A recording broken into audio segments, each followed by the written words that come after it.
Hey everybody, welcome to New Music Rideshare with your favorite singer-songwriter and Lyft driver, Lily. So I have with me a guest passenger I've never met. I just picked her up at Trader Joe's. If you want to say your name, go for it. Introduce yourself. Hi, my name is Nikisha. So Nikisha here, what I did learn before I played this song was that she's from Philly. She's from PA in the house again. So I'm like totally meant to be. And we talked for a little bit and I thought, okay, I think she might have a connection with the song. I played for Nikisha, The Strong One. Free to be myself. What do you think so far? I love it. It's relatable. Okay. Just listening to the lyrics. Okay. Cause I couldn't let her in, so I pushed them all apart. Don't know how to choose between the high I wanna chase and the angel in the room. Oh damn, when will I trust myself and break out of this shell? Oh damn, so much truth I never tell. Tell me, what are your thoughts? You sound literally just like the writer. Thank you. I love it. It's so relatable. It actually kind of, I don't know if you've ever heard Save the Hero. I by haven't. Beyonce. It's a hidden track. A lot of people don't know my about gosh. But it has like such a similar message to that one.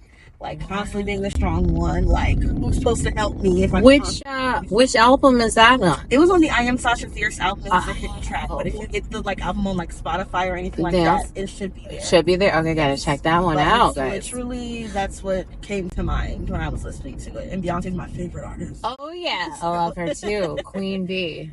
I love that song. I love what you did with it. Just making it a strong one. It's so exhausting, especially as like a woman and also being a minority, always having to figure it out. So it was very relatable, especially where you said you can't be yourself because you're the strong one, because those don't necessarily coexist all the time. Absolutely. I absolutely love it. Yay! Wow. Thank you for that amazing review. And I'm so glad that you could connect with it. But I definitely agree. And I felt we're kind of in so many different boxes as women and also as minority women. There's all these different expectations that people expect us to live up to. And then you add your familial expectations, you add your career expectations. And it's just, I feel like the list goes on.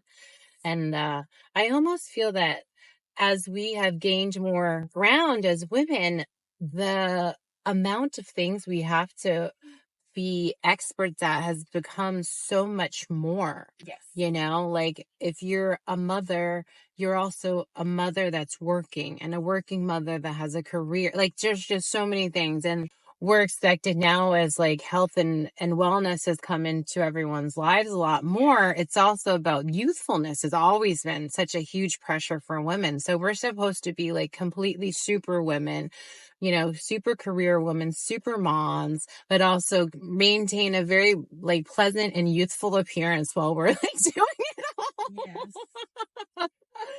And I'm like, how sustainable or realistic is this? And then if you add things to age you in these things, then you're judged. Yeah. So it's very hypocritical, and it's a very challenging time, I think, now for women.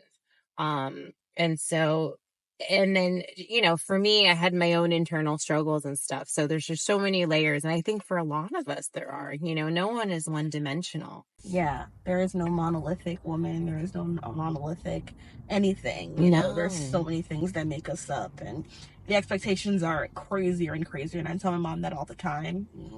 The generation the world that we're coming up in and living in is just so different. And there's so many different expectations, even just in age.